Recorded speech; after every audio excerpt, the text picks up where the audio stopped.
ਸਤਿ ਸ਼੍ਰੀ ਅਕਾਲ। ਸਤਿਗੁਰੂ ਕਰਤਾ ਪੁਰਖ 'ਚ ਅੱਜ ਫਿਰ ਮੈਂ ਤੁਹਾਡਾ ਸਵਾਗਤ ਕਰਦੀ ਹਾਂ। ਕਹਿੰਦੇ ਆ ਕਿ ਲੋਕ ਬਹੁਤ ਬਿਜ਼ੀ ਹੁੰਦੇ ਆ, ਪਰਮਾਤਮਾ ਨੂੰ ਕਿੱਦਾਂ ਯਾਦ ਕਰੀਏ, ਪਰਮਾਤਮਾ ਨੂੰ ਯਾਦ ਕਰਨੇ ਦੀ ਸਹਿਜ ਵਿਧੀ ਕਿਆ ਹੈ, ਕਿੱਦਾਂ ਅਸੀਂ ਉਹਨੂੰ ਯਾਦ ਕਰੀਏ, ਕਿਆ ਕਰਨਾ ਪਊਗਾ। ਇਹ ਜਾਣਨੇ ਵਾਸਤੇ ਸਾਡੇ ਇਸ ਪ੍ਰੋਗਰਾਮ 'ਚ ਸਤਿਗੁਰੂ ਕਰਤਾ ਪੁਰਖ 'ਚ ਅਨੁਭਵੀ ਆਤਮਾ ਸਾਡੇ ਜਿਹੜੇ ਗਿਆਨ 'ਚ ਚੱਲੇ ਵੇ ਕਾਫੀ ਸਮੇਂ ਤੇ ਉਹਨਾਂ ਤੋਂ ਜਾਣਨੇ ਦੀ ਕੋਸ਼ਿਸ਼ ਕਰਦੇ ਹਾਂ ਕਿੱਦਾਂ ਅਸੀਂ ਪਰਮਾਤਮਾ ਨੂੰ ਯਾਦ ਕਰੀਏ। ਆਈਏ ਸਵਾਗਤ ਕਰਦੇ ਹਾਂ ਸਾਡੇ ਨਿਰਵੈਰ ਭਾਈ ਸਾਹਿਬ ਦਾ। ਭਾਈ ਜੀ ਤੁਹਾਡਾ ਸਤਿਗੁਰੂ ਕਰਤਾ ਪੁਰਖ 'ਚ ਬਹੁਤ ਬਹੁਤ ਸਵਾਗਤ ਆ ਜੀ। ਸਤਿ ਸ਼੍ਰੀ ਅਕਾਲ। ਸਤਿ ਸ੍ਰੀ ਅਕਾਲ। ਓਮ ਸ਼ਾਂਤੀ ਜੀ ਜੀ। ਭਾਜੀ ਤੁਸੀਂ ਥੋੜ੍ਹੀ ਦੇਰ ਪਹਿਲੇ ਮੈਨੂੰ ਇੱਕ ਛੋਟਾ ਜਿਹਾ ਟਾਈਟਲ ਦਿੱਤਾ, ਈਜ਼ੀ ਰਾਜ ਯੋਗਾ ਤੇ ਨਾਲੇ busy people. Easy Raj Yoga for busy people. ਹਾਂਜੀ। ਈਜ਼ੀ ਵੀ ਹੈ ਤਾਂ ਬਿਜ਼ੀ ਵੀ ਹੈ, ਤਾਂ ਜਿਹੜੇ ਬਿਜ਼ੀ ਹੈ ਉਹਨੂੰ ਈਜ਼ੀ ਕਿੱਦਾਂ ਕਰੀਏ? ਜੋ ਬਿਜ਼ੀ ਹੈ ਉਹ ਹੀ ਈਜ਼ੀ ਕਰ ਸਕਦਾ। ਕਿੱਦਾਂ? ਉਹਨੂੰ ਹੋਰ ਕੋਈ ਟਾਈਮ ਨਹੀਂ ਹੁੰਦਾ ਜੀ। ਤੇ ਇਸ ਕਰਕੇ ਨੈਚੁਰਲ ਕਿਸ ਤਰ੍ਹਾਂ ਯਾਦ ਰਹੇ ਤੇ ਉਹਦਾ ਇੱਕ ਸਹਿਜ ਜਿਹਾ ਤਰੀਕਾ। ਜਦੋਂ ਵੀ ਕੋਈ ਕੰਮ ਕਰਨਾ ਹੋਏ ਤੇ 1 ਸੈਕਿੰਡ ਆਪਣੇ ਮਨ ਨੂੰ ਵਾਹਿਗੁਰੂ ਦੇ ਨਾਲ, ਪਰਮਾਤਮਾ ਦੇ ਨਾਲ ਥੋੜ੍ਹਾ ਜਿਹਾ ਬੜੇ ਪਿਆਰ ਨਾਲ ਲਗਾ ਲਓ। ਬਾਬਾ, ਹੇ ਵਾਹਿਗੁਰੂ, ਅੱਜ ਅਸੀਂ ਇਸ ਕੰਮ ਵਾਸਤੇ ਚੱਲ ਰਹੇ ਹਾਂ, ਔਰ ਉਹਦੇ 'ਚ ਮਨ 'ਚ ਰੱਖੋ ਕਿ ਤੁਸੀਂ ਮੇਰੇ ਨਾਲ ਨਾਲ ਰਹਿਣਾ ਤਾਂ ਕਿ ਮੈਂ ਜੋ ਵੀ ਕਰਾਂ ਉਹ ਐਕੂਰੇਟ ਕਰਾਂ। ਪ੍ਰੈਕਟੀਕਲ ਦੇਖਿਆ ਹੀ ਕਿ ਜਦੋਂ ਅਸੀਂ ਇਸ ਤਰ੍ਹਾਂ ਧਿਆਨ ਰੱਖਦੇ ਹਾਂ ਤੇ ਬਹੁਤ ਐਕੂਰੇਟ ਹੁੰਦਾ ਹੈ। ਇਹ ਜਿਹੜੀ ਟੌਪਿਕ ਹੈ easy Raj Yoga for busy people, ਇਹ ਮੇਰੀ ਆਸਟ੍ਰੇਲੀਆ ਵਿਜ਼ਿਟ ਦੇ ਦੌਰਾਨ ਉੱਥੇ ਉਹਨਾਂ ਨੇ ਕਈ ਜਗ੍ਹਾ ਮੇਰੇ ਪ੍ਰੋਗਰਾਮ ਰੱਖੇ ਸੀ ਔਰ ਇਹ ਇੱਕ ਹੀ ਟੌਪਿਕ ਸੀ। ਔਰ ਉਹ ਦੇਖਿਆ ਕਿ ਉਹ ਹਾਲ ਸਭ ਫੁੱਲ ਹੁੰਦੇ ਸੀ, ਭਰੇ ਹੋਏ ਇੱਕਦਮ, ਕਿਉਂਕਿ ਆਮ ਲੋਕ ਬਹੁਤ ਬਿਜ਼ੀ ਰਹਿੰਦੇ ਆਪਣੇ ਕਾਰੋਬਾਰ 'ਚ, ਪਰ ਉਹਨਾਂ ਨੂੰ ਕੋਈ ਇਹੋ ਜਿਹਾ ਸਹਿਜ ਰਸਤਾ ਨਹੀਂ ਮਿਲਦਾ। ਤੇ ਅਸੀਂ ਜਦੋਂ ਤੋਂ ਈਸ਼ਵਰੀ ਗਿਆਨ ਲਿਆ ਔਰ ਸਹਿਜ ਰਾਜ ਯੋਗ ਦਾ ਅਭਿਆਸ ਕੀਤਾ ਤੇ ਸਾਨੂੰ ਪਿਤਾ ਪਰਮਾਤਮਾ ਦੀ ਸ਼੍ਰੀਮਤ ਤੇ ਮਿਲੀ ਕਿ ਤੁਸੀਂ ਜਦੋਂ ਵੀ ਕੋਈ ਕੰਮ ਸ਼ੁਰੂ ਕਰਨਾ ਹੀ, ਜਿਸ ਤਰ੍ਹਾਂ ਸਵੇਰੇ ਉੱਠਦੇ ਹੀ ਜਿਸ ਤਰ੍ਹਾਂ ਬੱਚੇ ਮਾਂ ਬਾਪ ਨੂੰ ਕਹਿੰਦੇ ਗੁੱਡ ਮਾਰਨਿੰਗ, ਇਸੇ ਤਰ੍ਹਾਂ ਹੀ ਉਹ ਬੇਹੱਦ ਦੇ ਮਾਤ ਪਿਤਾ ਨੂੰ ਵੀ ਕਹੀਦਾ ਹੈ ਬਾਬਾ ਗੁੱਡ ਮਾਰਨਿੰਗ। ਉਸ ਤੋਂ ਬਾਅਦ ਫਿਰ ਮੁਰਲੀ ਸੁਣੀ ਦੀ ਹੈ, ਉਹਦੇ 'ਚ ਵੀ ਬਾਬਾ ਯਾਦ ਪਿਆਰ ਔਰ ਗੁੱਡ ਮਾਰਨਿੰਗ ਦਿੰਦੇ ਨੇ। ਔਰ ਤੀਸਰਾ ਹੈ ਕਿ ਅਸੀਂ ਜਦੋਂ ਕੋਈ ਵੀ ਕਾਰਜ ਕਰਨ ਤੋਂ ਪਹਿਲੇ ਇਹ ਖਾਸ ਧਿਆਨ ਰੱਖੀਦਾ ਹੀ ਕਿ ਬਾਬਾ ਇਹ ਕੰਮ ਵਾਸਤੇ ਮੈਂ ਜਾ ਰਿਹਾ ਹਾਂ, ਤੇ ਬਾਬਾ ਸਾਥ ਦਿੰਦਾ ਹੀ, ਬਾਬਾ ਬੁੱਧੀ ਨੂੰ ਟੱਚ ਕਰਦਾ ਹੀ, ਸਦਬੁੱਧੀ ਰੱਖਦਾ ਹੀ, ਮੰਗਣ ਦੀ ਲੋੜ ਨਹੀਂ ਪੈਂਦੀ। ਨਹੀਂ ਤੇ ਸਦਾ ਹੀ ਲੋਕ ਮੰਗਦੇ ਹੀ ਰਹਿੰਦੇ ਆ, ਹੇ ਵਾਹਿਗੁਰੂ ਸਾਨੂੰ ਸਦਬੁੱਧੀ ਦੇਣੀ, ਇਹ ਈਸ਼ਵਰ ਸਾਨੂੰ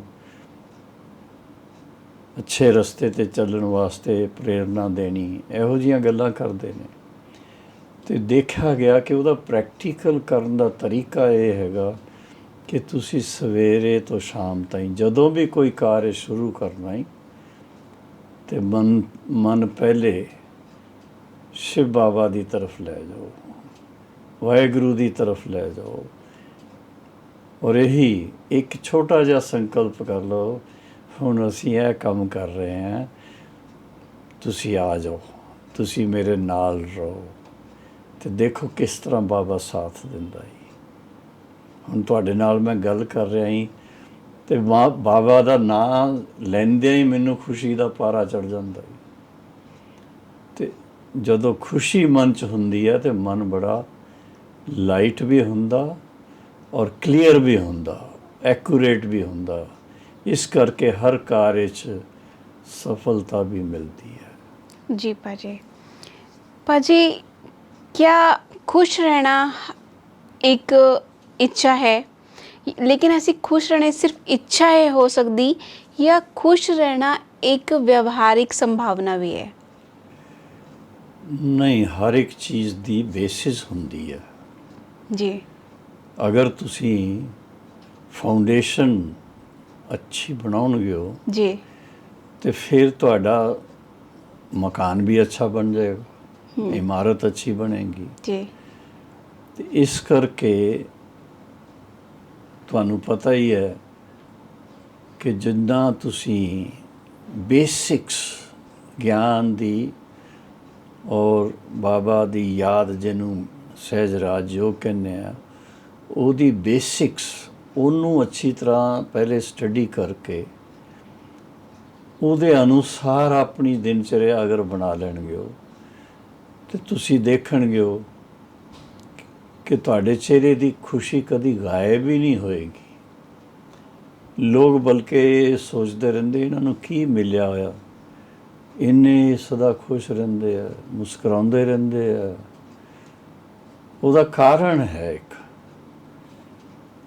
ਜਦੋਂ ਤੁਸੀਂ पिता परमात्मा दे नाल, वाहिगुरु दे नाल अपना मन लगाउंदे हो तो तुहाडे मन च आउंदा की है, असी उस बेहद बाप दे बच्चे हैं। और जिन्हों भी देखणगे हो मन च यही आएगा, ये भी साडे बाबा दे बच्चे है, ये भी वाहिगुरु दी संतान हैगे है, वाहिगुरु दा परिवार हैगे है। तो असी अपने परिवार दे भाई भैनों नूं देख करके सदा खुश रहने। कदी मन च ही नहीं आउंदा ये कौन आ गया, किहदा मूँह देख लिया, ये नहीं आउंदा। नहीं,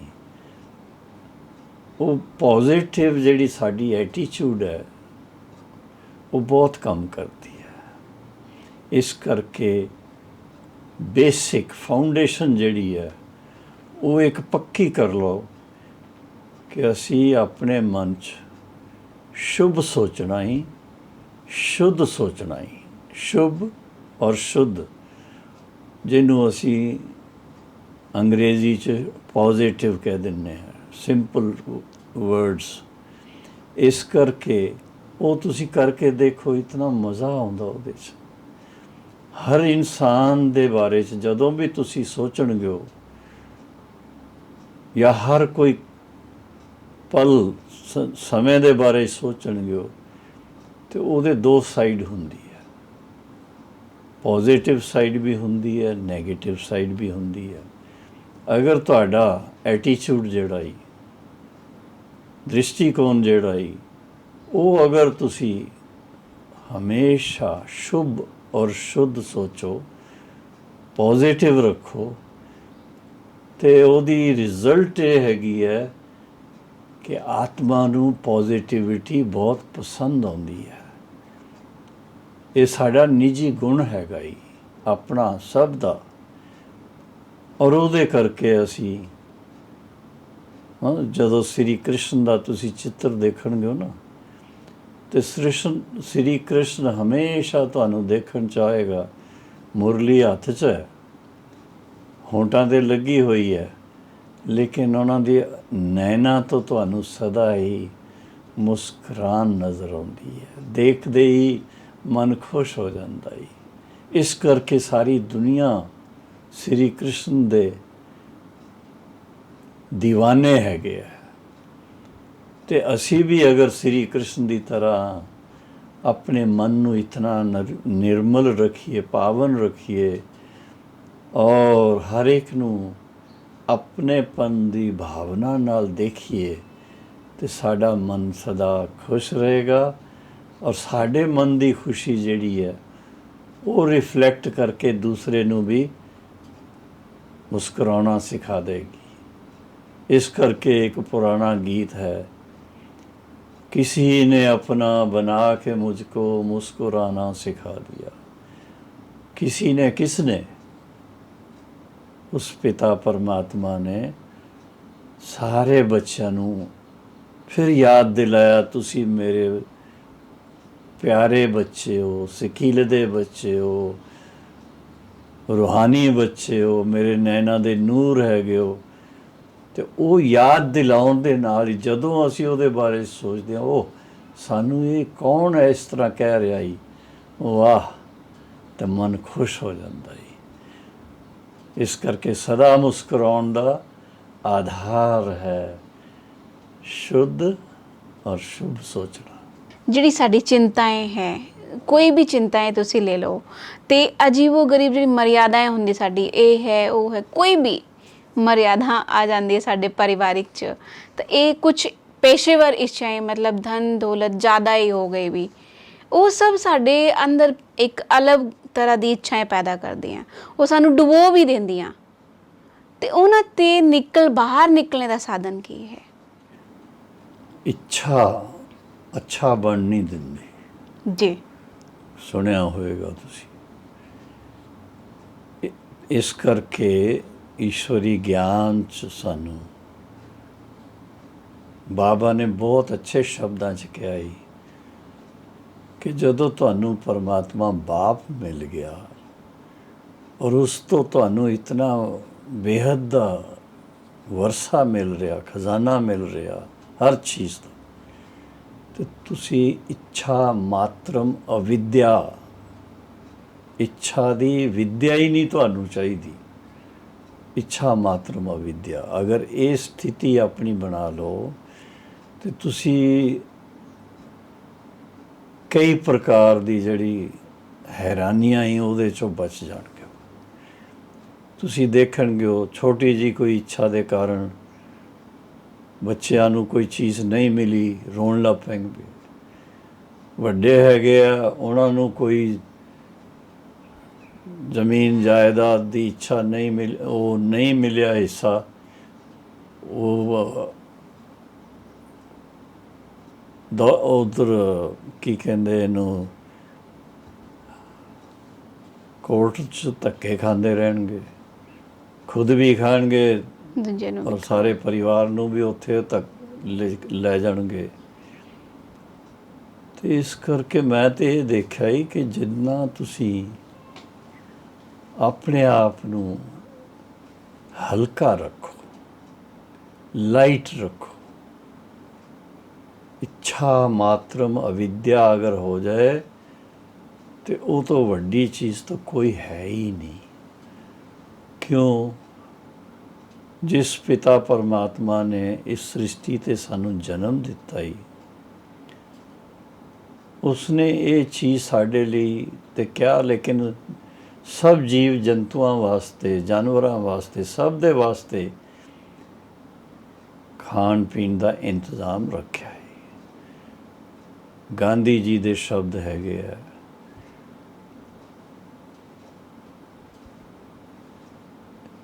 ਕਿ ਆਪਣੇ ਜੀਣ ਵਾਸਤੇ, ਜੀਵਨ ਵਾਸਤੇ ਜੋ ਚਾਹੀਦਾ ਹੀ ਉਹ ਤੇ ਭਗਵਾਨ ਪ੍ਰੋਵਾਈਡ ਕਰ ਰਿਹਾ ਹੀ, ਉਹ ਤੇ ਦੇ ਰਿਹਾ ਹੀ। ਲੇਕਿਨ ਲਾਲਚ ਅਗਰ ਕਰਦੇ ਹੋ ਤੇ ਲਾਲਚ ਵਾਸਤੇ ਫਿਰ ਮੁਸ਼ਕਿਲ ਹੋ ਜਾਂਦੀ ਹੈ। ਇਸ ਕਰਕੇ ਆਪਣੀ ਜਿਹੜੀ ਜ਼ਰੂਰੀਆਤ ਹੈ ਉਹਨਾਂ ਨੂੰ ਥੋੜ੍ਹਾ ਲਿਮਿਟ 'ਚ ਰੱਖਣਾ ਜ਼ਰੂਰੀ ਹੈ।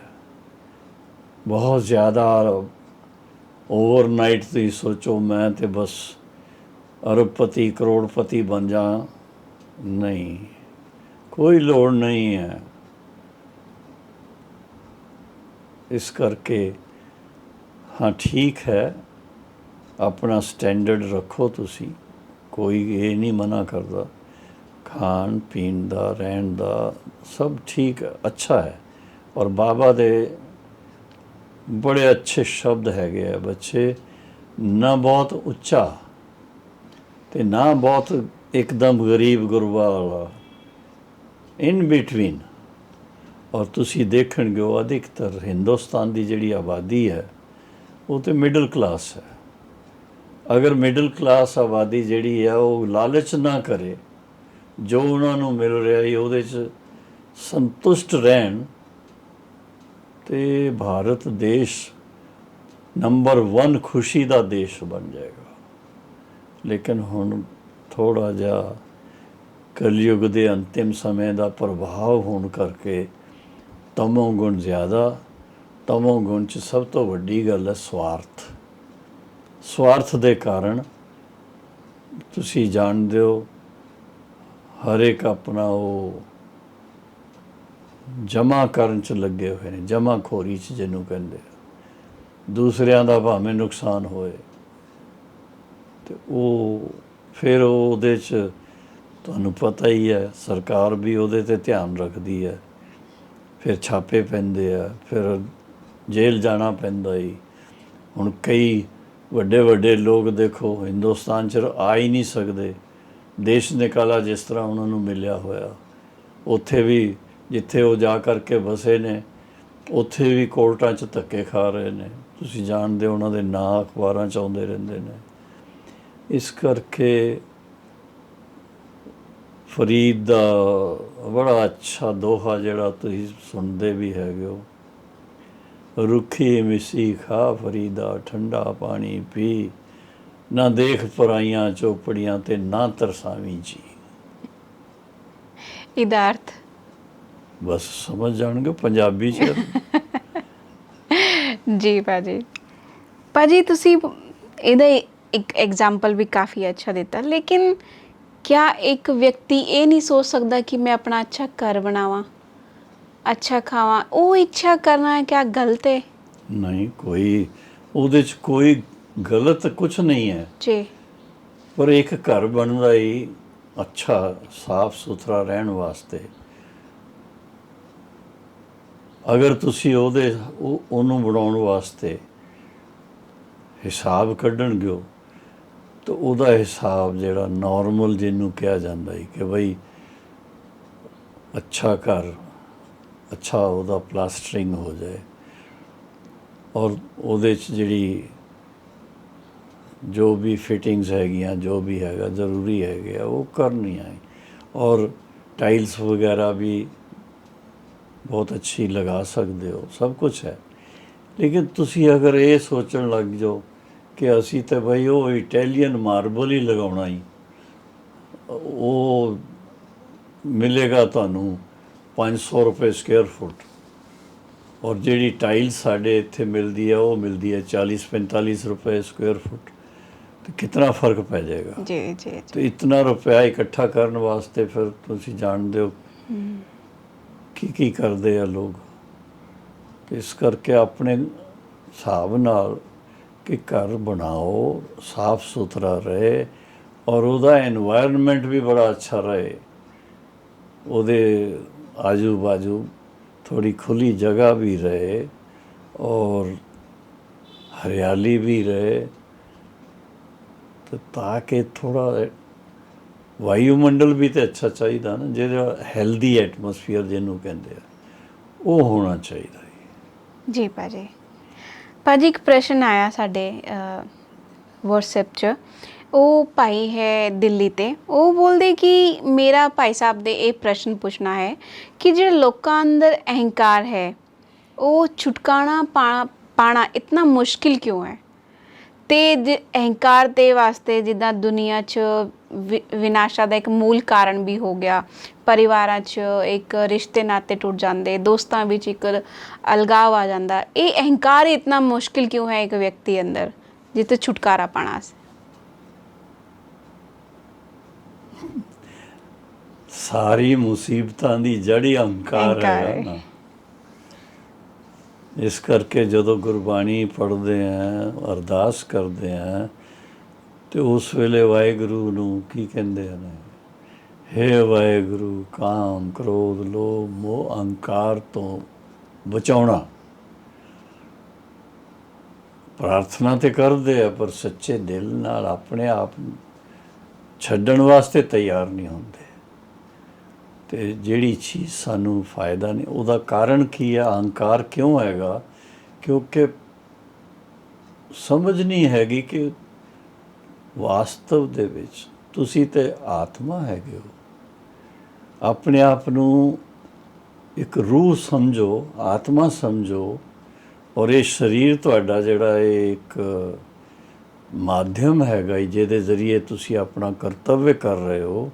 ਔਰ ਹਰ ਆਤਮਾ ਪਰਮਾਤਮਾ ਦੀ ਸੰਤਾਨ ਹੋਣ ਦੇ ਨਾਤੇ ਬੜੀ ਕੀ ਕਹੀਏ ਉਹਨੂੰ, ਸ੍ਰੇਸ਼ਟ ਆਤਮਾ ਹੈ, ਪਵਿੱਤਰ ਆਤਮਾ ਹੈ, ਨਿਰਵਿਕਾਰੀ ਆਤਮਾ ਹੈ। ਉਹ ਆਪਣੇ ਆਪ ਨੂੰ ਯਾਦ ਦਿਲਾਓ ਤੇ ਅਹੰਕਾਰ ਚਲਾ ਜਾਏਗਾ। ਆਪਣੇ ਆਪ ਨੂੰ ਤੁਸੀਂ ਕਰੋੜਪਤੀ ਦੇ ਬੱਚੇ ਸਮਝਣਗੇ ਹੋ ਜਾਂ ਲੱਖਪਤੀ ਦੇ ਬੱਚੇ ਸਮਝਣਗੇ ਹੋ ਤੇ ਅਹੰਕਾਰ ਆਏਗਾ। ਲੇਕਿਨ ਤੁਸੀਂ ਪਰਮਾਤਮਾ ਦੀ ਸੰਤਾਨ ਹੋ। ਪਰਮਾਤਮਾ ਇਤਨਾ ਸਾਰੇ ਵਿਸ਼ਵ ਦਾ ਰਚਤਾ ਹੈ, ਉਹਨੂੰ ਮਾਲਿਕ ਵੀ ਕਹਿੰਦੇ ਆ। ਲੇਕਿਨ ਕਦੀ ਸੁਣਿਆ ਕਿ ਪਰਮਾਤਮਾ ਨੂੰ ਅਹੰਕਾਰ ਆਉਂਦਾ ਹੀ? ਕਦੀ ਨਹੀਂ ਆਉਂਦਾ। ਤੇ ਇਸ ਕਰਕੇ ਕਿਹਾ ਜਾਂਦਾ ਹੀ ਫੋਲੋ ਫਾਦਰ, ਬਾਪ ਨੂੰ ਫੋਲੋ ਕਰੋ। ਪਰਮਾਤਮਾ ਪਿਤਾ ਸਾਨੂੰ ਆ ਕਰਕੇ ਜਦੋਂ ਮੁਰਲੀ ਸੁਣਾਉਂਦੇ, ਗਿਆਨ ਸੁਣਾਉਂਦੇ ਆ तो लास्ट ते की कहते हैं, मीठे मीठे से खिलते बच्चों को बाप दादा का याद प्यार और रूहानी बच्चों को रूहानी बाप की नमस्ते। देखो इतनी निर्माणता, इतना सब कुछ है। तो बाबा नू फॉलो करिए असी। अगर बाबा इतना निर्माण हो करके बच्चों की सेवा कर दे तो तुसी अगर अपने आप नू इस दुनिया दे सेवाधारी बन करके इस दुनिया नू सुख देने वास्ते निमित बन दो परमात्मा की तरफों, वाहिगुरु की तरफों, तो तुसी अपने आप च कदी अहंकार का ना ही ना आउण देंगे। निरअहंकारी, वो निरंकारी निरअहंकारी कहते हैं। प्रैक्टिकली ये चाहिए ना। तो निरअहंकारी बनने वास्ते अपने निराकारी स्वरूप नू याद करो। साडा स्वरूप निराकारी स्वरूप है, रूहानियत दा आत्मा स्वरूप जिहड़ा ही ज्योति स्वरूप है, रूहानियत दा स्वरूप है। तो उहदे च सारे ही गुण आ जाते हैं। पवित्रता भी है, शांति भी है, प्रेम भी है, आनंद भी है, और फिर सर्वशक्तिवान दे बच्चे है तो शक्ति स्वरूप भी है। इस करके जिन्ना हो सके अपने आप नू याद दिलाओ कि असी जिस तरह परमात्मा पिता विश्व सेवादारी है, असी भी विश्व सेवादारी है। बस फिर तुहानू अहंकार नहीं आएगा। जी भाजी, तुहाडा बहुत बहुत धन्यवाद। अज तुसी साडे इस एपीसोड च इच्छा मात्रम अविद्या की भी गल की ते नाले खुश रहने का उपाय भी दसिया और अहंकार नू छुटकारा किद्दां पावे ये भी तुसी सानू साडे सतगुरु करता पुरख च कार्यक्रम च। तुहाडा बहुत बहुत धन्यवाद। बहुत बहुत तुहाडा भी धन्यवाद जी। हाँ जी, सत श्री अकाल। हाँ जी।